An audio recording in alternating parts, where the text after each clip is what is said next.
Assalamualaikum warahmatullahi wabarakatuh. Perkenalkan, nama saya Devika Rahmawati dari kelas 5B mata kuliah Teori Akuntansi. Saya akan membawakan materi mengenai Value Relevance of Accounting Information. Pendahuluan dan poin penting. Relevansi nilai atau value relevance. Informasi akuntansi mempunyai arti kemampuan informasi akuntansi untuk menjelaskan nilai perusahaan. Penelitian mengenai value relevance menjadi penting karena terdapat klaim yang menyatakan bahwa laporan keuangan berbasis cost historis telah kehilangan sebagian besar relevansinya bagi investor yang diakibatkan oleh perubahan besar-besaran dalam perekonomian. Kemudian poin pentingnya ada yang pertama, informasi yang relevan akan berguna bagi investor untuk menilai risiko atas investasi yang dijalankan. Kedua, yang dimaksud dalam pendekatan relevansi nilai adalah pandangan investor akan prediksinya terkait dengan pengembalian sekuritas masa depan dengan memperoleh informasi yang berguna. Yang ketiga, relevansi nilai juga memberikan pandangan kepada akuntan untuk membantu akuntan melihat respon pasar akan suatu informasi, apakah informasi tersebut berguna atau tidak, serta apakah informasi tersebut dapat mempengaruhi kondisi ekonomi yang ada. Materi yang dibahas selanjutnya yaitu Outline of the Research Problem. Kemudian subnya ada Reasons of Market Response.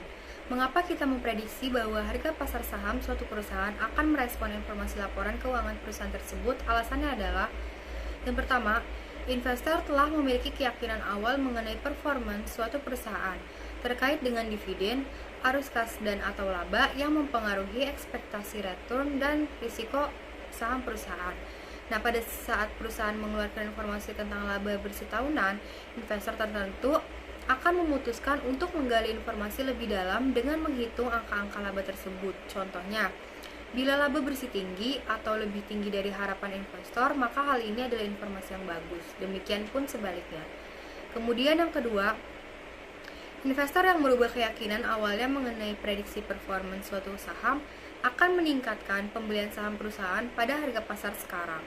Dan yang ketiga, kita akan berharap untuk mengamati peningkatan volume saham yang diperdagangkan saat perusahaan melaporkan laba bersihnya. Kemudian ada Finding the Market Response. Yang pertama, teori efisiensi pasar menegaskan bahwa pasar akan bereaksi cepat terhadap informasi yang baru dikeluarkan, sehingga penting untuk mengetahui kapan suatu laporan laba bersih akan diketahui oleh publik. Kedua, berita bagus atau berita buruk dalam laporan laba bersih biasanya dievaluasi secara relatif terhadap apa yang menjadi harapan investor. Berita bagus akan memicu perubahan atau revisi keyakinan investor terhadap performance perusahaan. Yang ketiga, selalu saja terdapat event yang mempengaruhi harga dan volume saham, artinya suatu respon pasar terhadap pengumuman laba sangat sulit ditemukan. Kemudian, separating market-wide and from specific factors. Model pasar banyak digunakan untuk mengeposkan faktor pasar dan faktor spesifik perusahaan yang berbeda yang mempengaruhi tingkat pengembalian sekuritas. Contoh pada gambar di samping, memberikan ilustrasi grafis model pasar untuk bentuk Y untuk periode T, di mana kita memperhitungkan panjang periode sebagai satu hari, periode waktu yang lebih lama seperti minggu, bulan atau tahun, dan bahkan periode yang lebih pendek juga digunakan oleh peneliti. Nah, angka tersebut menunjukkan hubungan antara return on firm perusahaan J dan return on market portfolio. Materi berikutnya yaitu Comparing Returns and Income.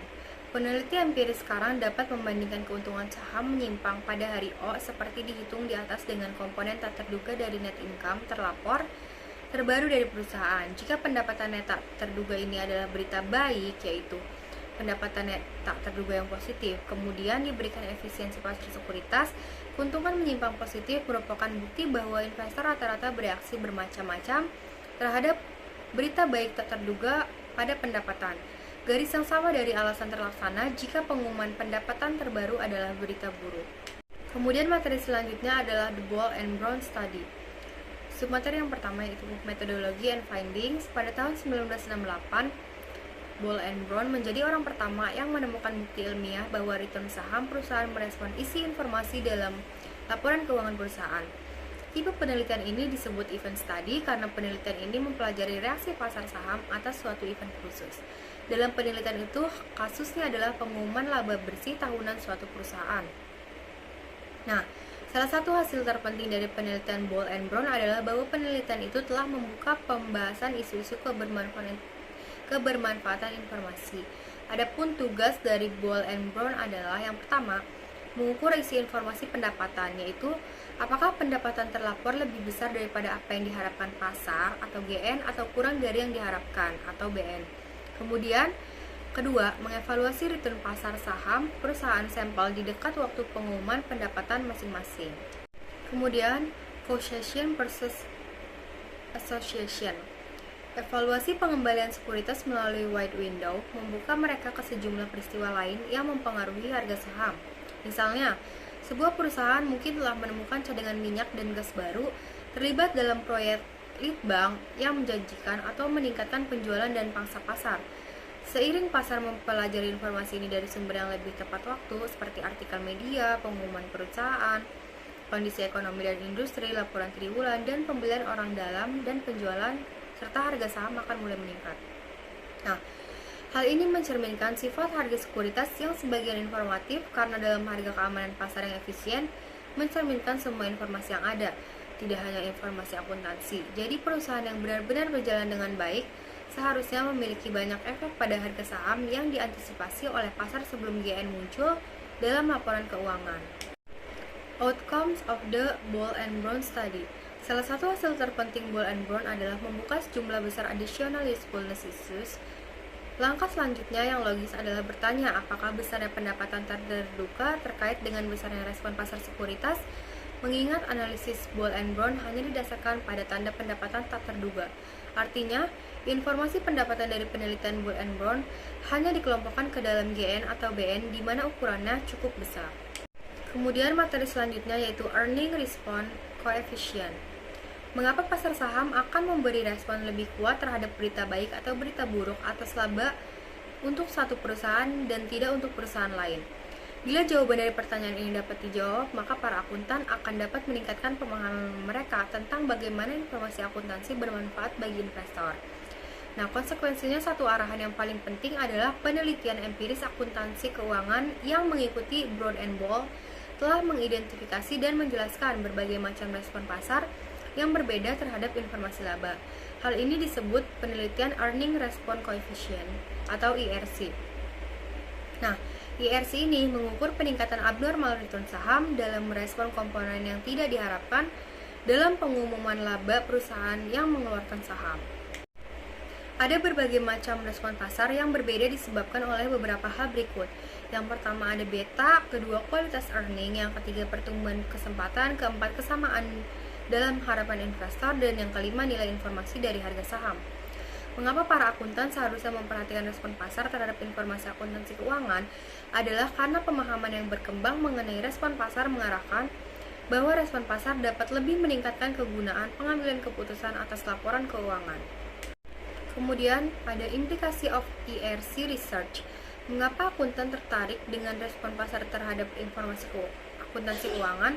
Intinya, alasannya adalah bahwa pemahaman yang lebih baik mengenai respon pasar menunjukkan cara-cara agar mereka dapat memperbaiki kegunaan keputusan laporan keuangan lebih lanjut. Sebagai contoh, bukti empiris hubungan positif antara ERC dan kualitas laba menunjukkan bahwa kualitas pendapatan yang lebih tinggi adalah nilai dari investor ekuitas.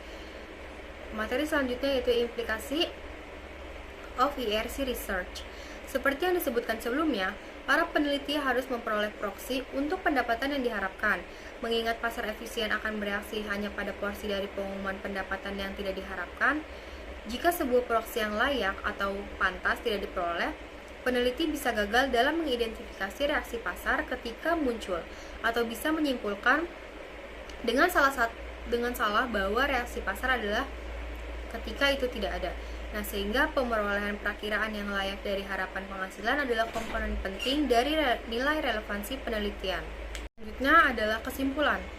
Suatu konsep relevansi nilai informasi akuntansi menjelaskan tentang bagaimana reaksi investor saat memperoleh pengumuman informasi akuntansi yang terdapat pada laporan keuangan.